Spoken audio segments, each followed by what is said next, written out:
ఇది నిజంగా జరిగిన సంఘటన. అది 1989 గుడివాడ దగ్గరలోని కవతారం పక్కనే ఉన్న పసుపుబొట్లపాలెం చిన్న గ్రామం. అమావాస్య అర్ధరాత్రి కావడంతో ఆ ఊరంతా నిషీధి చీకట్లో కునుకు తీస్తూ ఉంది. పచ్చని పంట పొలాలు, కొబ్బరి చెట్లు నిశ్శబ్దంగా వీస్తున్న గాలికి మెల్లగా ఊగుతూ ఉన్నాయి. గంగమ్మ చెరువుకి ఆనుకుని ఉన్న వీరరాఘవయ్య గారి ఇల్లది.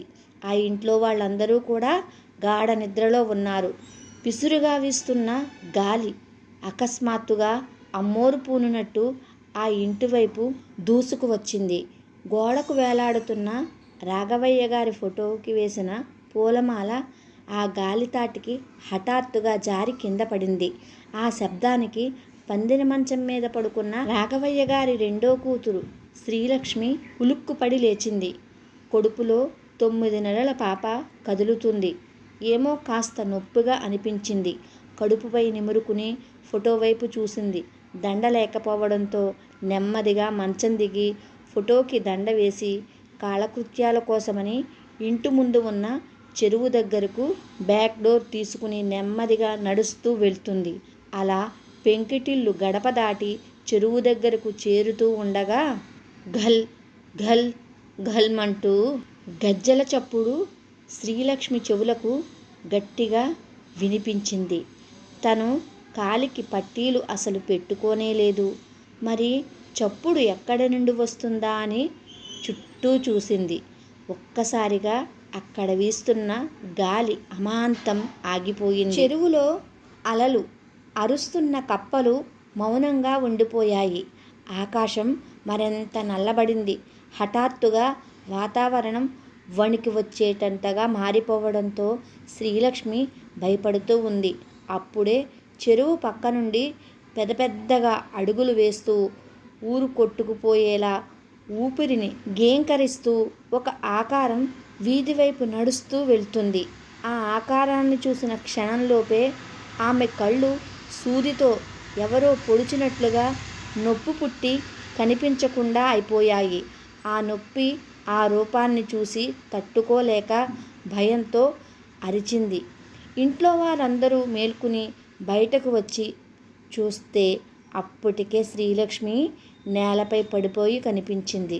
తెల్లవారగానే రాత్రి చూసింది గుర్తొచ్చిందో ఏమో దిగ్గున లేచి కొండాలమ్మ తల్లికి బలి కాబోతున్న మేకల మారెమ్మ మారెమ్మ మా మారెమ్మ అని పిచ్చిగా అరుస్తూ వణికిపోతుంది. ఇంట్లో వాళ్ళు చుట్టూ చేరారు. శ్రీలక్ష్మి వాళ్ళ అమ్మ కాంతమ్మ ఏమయ్యింది అని అడిగింది. శ్రీలక్ష్మి తన ఎర్రబడిన కళ్ళను పెద్దవి చేసి ఎదురుగా ఉన్న గొడ్లమారమ్మ చిత్రాన్ని చూస్తూ, నేను రాత్రి చెరువు దగ్గరికి వెళ్తూ ఉంటే ఒళ్ళంతా కనుగుడ్లతో, మొహం నిండా పసుపు కుంకుమతో, ఒక చేతిలో త్రిశూలం, మరో చేతితో బంది తలతో అడ్డగట్టిన భారీ వెంట్రుకలను నేలకు ఆనిస్తూ, కాళ్లకున్న గజ్జలను గల్ గల్లుమని ఆడిస్తూ గుడ్లమారమ్మ తల్లి నడుస్తూ కనిపించింది. ఆ తల్లి అలా కదిలి వెళ్తూ ఉంటే తన చుట్టూ కళ్ళు పోయేంత మెరుపు మెరుస్తూ ఉంది. నేను చూడగానే ఆ తల్లి నన్ను చూసేసింది. అంతే. ఆ తర్వాత నాకు ఏమీ కనిపించలేదమ్మా అని చెప్పగానే ఎవ్వరూ నమ్మలేదు. పీడకల పడిందేమో అనుకున్నారు. కానీ కాంతమ్మ నమ్మింది. ఆ ఇంటి గేదెల సావిట్లో పూర్వీకుల కాలం నుండి ఇంటి దైవం గొడ్లమారమ్మ అక్కడే కొలువై ఉందని, ఆ పరాశక్తి ప్రతి అమావాస్య అర్ధరాత్రి సమయంలో ఊరంతా తిరుగుతూ ఊరిని కాపాడుతుందని కాంతమ్మకు తెలుసు. అయినా లోపల ఎక్కడో భయం. ఎందుకంటే ఎవరైతే ఆ తల్లి రూపాన్ని ఊర్లో తిరుగుతున్నప్పుడు చూస్తారో వాళ్లకు ఏదో ఒకటి జరిగి చనిపోతారని నమ్మేవారు. కాంతమ్మ వెంటనే పెరట్లో ఉన్న గుడ్ల మారమ్మ తల్లి దగ్గరికి వెళ్ళి, అమ్మ మారమ్మ, వచ్చే జాతరకు నీకు పందిని బలిస్తాను, నా బిడ్డను నీతో తీసుకువెళ్లకు అని మొక్కుకుంది. ఆ రోజు నుండి కాంతమ్మ శ్రీలక్ష్మిని ఒక కంట కనిపెడుతూ జాగ్రత్తగా చూసుకుంటూ ఉంది. సరిగ్గా వారం తర్వాత శ్రీలక్ష్మికి నొప్పులు మొదలయ్యాయి. వెంటనే ఆసుపత్రికి తీసుకువెళ్లారు. అమ్మోరు దయ వల్ల అమ్మాయి పుట్టింది. శ్రీలక్ష్మికి ఇది రెండో కాన్పు. పిల్ల తల్లి ఆరోగ్యమని ఇంటికి చేరారు. అలా ఆనందంగా 6 రోజులు గడిచాయి. 7వ రోజు రాత్రికి పిల్లకు పాలిచ్చి మంచంపై పడుకున్న శ్రీలక్ష్మి ఒక్కసారిగా చావుకేక వేసి కాళ్ళు చేతులు ఆడిస్తూ కొట్టుకుంటూ ఉంది. పక్కనే పడుకున్న తన చెల్లి దుర్గ భయపడి వాళ్ళమ్మ కాంతమ్మకు చెప్పింది. తాను వచ్చి వెంటనే తాళం గుత్తి తీసుకురమ్మని చెప్పింది. ఇంట్లోకి వెళ్ళి తాళం వచ్చేలోపే విగతజీవిలా శ్రీలక్ష్మి మారిపోయింది. అప్పటికే నోట్లో నుండి నురగ కారుతూ ఉంది. కాంతమ్మ ఏడుస్తూ ఇంట్లో వాళ్లను పిలవగానే ఆసుపత్రికి తీసుకువెళ్లారు. కానీ అప్పటికే శ్రీలక్ష్మి ప్రాణం పోయింది. కాన్పు తర్వాత మాయని సరిగ్గా శుభ్రం చేయనందుకే బాలింత రోగం వచ్చి చనిపోయిందని, దానికి తోడు అమ్మాయికి చిన్నతనంలో పెళ్లి చేయడం వల్ల తట్టుకోలేకే జరిగిందని డాక్టర్స్ చెప్పారు. అమ్మాయి పుట్టిన ఆనందం 6 రోజులు గడవకముందే 18 ఏళ్ల శ్రీలక్ష్మి చనిపోవడంతో ఆ ఇంట్లో ఛాయలు అలుముకున్నాయి. పిల్ల పుట్టగానే తల్లిని మింగేసిందని, నష్టజాతకురాలని అందరూ ఆ పసిపాపను అనడం మొదలుపెట్టారు. ముఖ్యంగా శ్రీలక్ష్మి అన్నయ్య చేరదీసేవాడు కాదు. కానీ నిజమేమిటో కాంతమ్మకే తెలుసు. ఇక శ్రీలక్ష్మి దహన సంస్కారాలన్నీ పూర్తయ్యాక విజయవాడ వెళ్ళి కృష్ణానదిలో తన అస్థికలను కలిపేశారు. అక్కడే వేప చెట్టు కింద అందరూ కూర్చుని ఉండగా దిగులుగా ఉన్న కాంతమ్మకు ఇక్కడే జరిగిన ఓ సంఘటన గుర్తొచ్చింది. శ్రీలక్ష్మికి 5 ఏళ్ల ఉన్నప్పుడు కాంతమ్మ తన 3 పిల్లలతో కలిసి విజయవాడ పుష్కరాలకు వచ్చింది. దుర్గాదేవి సన్నిధిలో అమ్మోరు పూని భవిష్యత్తు చెప్పే కాలమ్మను కలిసి శ్రీలక్ష్మి భవిష్యత్తు గురించి అడిగింది. కాలమ్మ శ్రీలక్ష్మి మొహాన్ని చూసి, ఈ బిడ్డకు 15 ఏళ్లకు ఆమె మేనమామతో పెళ్ళవుతుంది. రెండో కాన్పులో చూడకూడని శక్తిని చూస్తుంది. కొద్ది రోజులకు ఆ శక్తి కోపంతో నీ బిడ్డను మింగేస్తుంది. అంతేకాదు ఆ శాపం పుట్టిన బిడ్డకు కూడా తగిలి అదే వయసు వచ్చేసరికి అగ్గికి బలైపోతుంది. అది పోవాలంటే మళ్ళీ వచ్చే పుష్కరాలకు నా దగ్గరకు రావాలి. లేదంటే అమ్మాయి బతకదు. ఇది నేను చెబుతున్నది కాదు, పరాశక్తి నా నోట పలికిస్తుంది అని కాలమ్మ చెప్పిందంతా గుర్తుకు రాగానే తాను ఎంత పెద్ద తప్పు చేశాను అని కాంతమ్మ కుమిలిపోయింది. ఎందుకంటే పోయిన ఏడాది పుష్కరాలు అయిపోయాయి. అప్పుడే వెళ్ళి ఉంటే శ్రీలక్ష్మి బతికేది.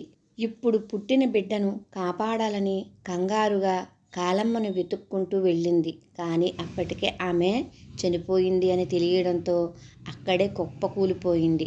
ఇప్పుడు ఈ పసిబిడ్డను ఎలా కాపాడుకోవాలో కాంతమ్మకు తెలియడం లేదు. సంవత్సర కాలం గడిచింది. ఆ పాపకి మహాలక్ష్మి అని పేరు పెట్టారు. శ్రీలక్ష్మి భౌతికంగా లేకున్నా తన తల్లి ప్రేమ నీడలా బిడ్డ చుట్టూ రోజూ తిరుగుతూనే ఉండేది. ఓ రోజు కాంతమ్మ దీర్ఘనిద్రలో ఉండగా అమ్మా అని ఎవరో పిలిచినట్టే కళ్ళు తెరిచింది.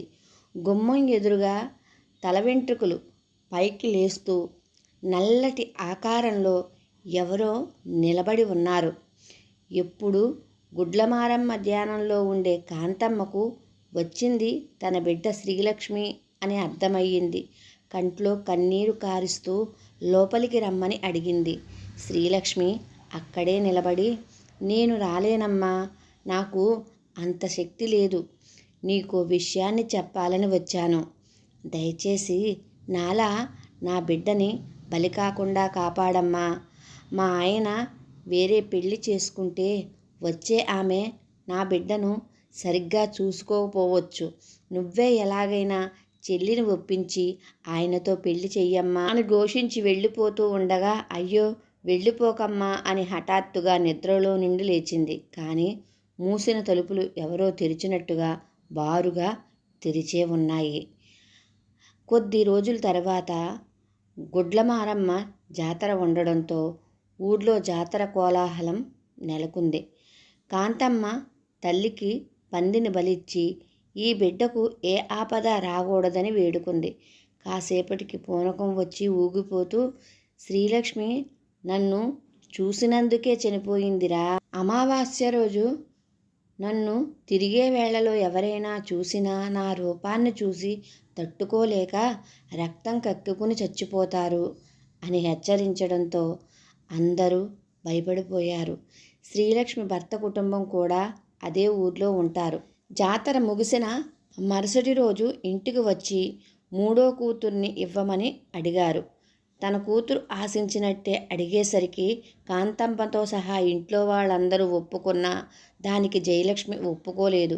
ఎందుకంటే తనకు ఇంకా 14 ఏళ్లే. పైగా జయప్రద లాంటి అందం, ఇంతకంటే గొప్పవాడిని చదువుకున్నవాడిని చేసుకోవాలని తన కోరిక. రెండో పెళ్లి చేసుకుని పొలాలలో బతకడం తనకు ఇష్టం లేదని తేల్చి చెప్పింది. కానీ అన్నయ్య కాంతమ్మ తిట్టి కొట్టి చెప్పడంతో తప్పక తాళి కట్టించుకుంది. 2 ఏళ్లకే 2 పిల్లలు జయలక్ష్మికి. తన అక్క పిల్లని తన పిల్లల కంటే ఎక్కువగా ప్రేమగా చూసుకుంది. ఇక కాంతమ్మ చివరి కూతురైన దుర్గకు కూడా పెళ్ళైపోయింది. అలా ఏ చీకు చింత లేకుండా 15 ఏళ్లు గడిచాయి. కాంతమ్మ మనవరాలు కూడా పెళ్ళిడికి వచ్చేశారు. కానీ కాంతమ్మలో మహాలక్ష్మికి ఎప్పుడు ఏం జరుగుతుందో అన్న దిగులు భయం మొదలయ్యింది. ఇప్పటిదాకా తనని అగ్నికి దూరంగా ఉంచింది. మహాలక్ష్మి కాంతమ్మ ఇంట్లోనే ఉంటూ గుడివాడలో కాలేజీకి వెళ్తూ కొన్ని రోజులు అదే ఊరికి చెందిన ఒక లారీ డ్రైవర్ తన వెంట పడుతూ ఉన్నాడు. మహాలక్ష్మి తిట్టినా కూడా వాడు వినకుండా ఒకరోజు చెయ్యి పట్టుకున్నాడు. దానిని చూసిన ఊరివాడు ఒకడు మహాలక్ష్మి మామయ్యకు మరో రకంగా చెప్పాడు. కోపంతో ఇంటికి వెళ్ళి, మీ మహాలక్ష్మి డ్రైవర్ని వెంట తిరుగుతుంది, ఇలాంటి బుద్ధులు ఎక్కడి నుంచి వచ్చాయి? పుట్టగానే తల్లిని పోగొట్టుకున్నావు, ఇప్పుడు ఇంటి పరువు కూడా తీయాలనుకుంటున్నావా? బజారుదానా అని మందలించడంతో, అయ్యో లేదు మామయ్య, వాడే నా వెంట పడుతున్నాడు, నేను చాలాసార్లు తిట్టాను, అయినా కానీ వినట్లేదు అని ఎంత చెప్పినా మామయ్య వినలేదు. ఇక అదే విషయాన్ని ఇంట్లో వాళ్లకు చెప్పి పెళ్లి చేద్దామన్నారు. దాంతో కాలేజీ మానేయమని చెప్పేసరికి మహాలక్ష్మి బాధతో ఇంట్లోనే ఉండిపోయింది. ఓ రోజు అర్ధరాత్రి అందరూ నిద్రపోతూ ఉండగా ఆ లారీ డ్రైవర్ మహాలక్ష్మి గదిలోకి వెళ్తూ ఉన్నాడు. అది చూసిన వాళ్ళ మామయ్య వాడిని పట్టుకుని చెట్టుకు కట్టేసి కొట్టాడు. కానీ వాడు మహాలక్ష్మి రమ్మంటేనే వచ్చానని చెప్పడంతో అది నమ్మిన మహాలక్ష్మిని తీవ్రంగా కొట్టాడు. ఆ బాధను తట్టుకోలేని మహాలక్ష్మి అర్ధరాత్రి అందరూ నిద్రపోతూ ఉండగా ఒంటిపై కిరోసిన్ పోసుకుని నిప్పంటించుకుంది. శరీరం పూర్తిగా కాలిపోవడంతో ఆసుపత్రికి తీసుకుని వెళ్లేలోపే ఈ లోకాన్ని విడిచి వెళ్ళిపోయింది. అప్పటికి తన వయసు సరిగ్గా 18 ఏళ్ళు. ఊరి పొలిమేర దగ్గర ఉన్న వాళ్ల పొలంలోనే మహాలక్ష్మిని పూడ్చిపెట్టారు. కాంతమ్మ వారిద్దరి ధ్యాసలోనే కాలాన్ని గడిపేస్తూ ఉంది. తన అజాగ్రత్త వల్లనే ఇలా జరిగిందని బాధ తనకి రోజురోజుకి దహించి వేస్తుంది. మిగతా కుటుంబ సభ్యులంతా వాళ్లను పూర్తిగా మర్చిపోయారు. అలా ఓ ఎండాకాలం సాయంత్రాన మహాలక్ష్మి మామయ్య, భార్య, అతని కూతురు భవాని ఇద్దరూ పొలానికి వెళ్ళారు. అక్కడే కాసేపు గడిపి చీకటి పడుతూ ఉండగా మోటార్ని ఆఫ్ చేసి తిరిగి ఇంటికి వెళ్తున్నారు. అప్పుడే భవానీకి ఎవరో వెనక్కి లాగినట్టు అనిపించింది. భయపడి వెనక్కి చూస్తే ఎవరూ లేరు. అదే సంగతి వాళ్ళమ్మకు చెప్పినా నమ్మలేదు. అలా తిరిగి ముందుకు నడుస్తూ ఉంటే వెనకాల ఎవరో వస్తున్నట్లుగా అనిపించింది. మళ్ళీ ఒకసారి వెనక్కి తిరిగి చూస్తే దూరంగా ఉన్న మహాలక్ష్మి సమాధిపై ఎవరో నల్లగా కూర్చున్నట్టు కనిపించింది. భయంతో వాళ్ళమ్మకు చెప్పి చూసింది. అప్పుడే ఆ సమాధిపై నుండి ఒక నల్ల కుక్క లేచి వెళ్ళిపోయింది. కానీ భవానీ చూసినప్పుడు ఎవరో మనిషి కూర్చున్నట్టే అనిపించింది. అదే ఆలోచనతో ఆ రోజు రాత్రి పందిరి మంచంపై పడుకున్న భవానీకి భుజం మీద ఎవరో గోర్లతో గీకినట్టు అనిపించగానే హడలిపోయి లేచి భుజంపై చూసుకుంది. ఏమీ లేదు. అప్పుడే వెనకాల కిటికీ నుండి చల్లగాలి వీపుకు తగలగానే వణికిపోయింది. దడదడేలమంటూ గుండె అదిరిపడేలా హఠాత్తుగా ఓ కిటికీ గాలికి మూసుకుంది. చిన్నగా గదిలో ఉన్న వెలుగు కాస్త కటిక చీకటిగా మారిపోయింది. దాంతో భవానీ ఒళ్ళు గజగజ వణికిపోగానే మెల్లగా కింద చూసింది. పక్కనే వాళ్ళమ్మ నిద్రపోతూ ఉండడంతో మెల్లగా మంచం దిగి వాళ్ళమ్మ పక్కనకి వెళ్ళి హత్తుకుని పడుకుంది. మళ్ళీ ఈసారి అరిచేతపై గోర్లతో ఎవరో రక్కినట్లుగా అనిపించింది. అమ్మా అని గట్టిగా అరిచి వాళ్ళమ్మకు చెప్పగానే, ఏంటే దెయ్యంగాని పట్టిందా ఏంటి? పొలానికి వెళ్ళినప్పటి నుండి వింటున్నా, ఏదో వస్తుంది ఏదో చేస్తుంది అంటున్నావు. కళ్ళు మూసుకుని మారమ్మ తల్లిని తలుచుకుని పడుకో అని చెప్పగానే అలాగే తలుచుకుని పడుకుంది. అలా 2 రోజులు గడిచాయి. 3వ రోజు రాత్రి భవాని గాఢ నిద్రలో ఉండగా గదిలో ఎవరో గుసగుసగా మాట్లాడుకున్నట్టు వినిపించి కళ్ళు తెరిచింది. శ్రీలక్ష్మి, మహాలక్ష్మి వాళ్ళమ్మ కింద కూర్చుని ఏదో మాట్లాడుకుంటూ ఉన్నారు. భవానీకి నోట్లో నుండి మాట రావట్లేదు.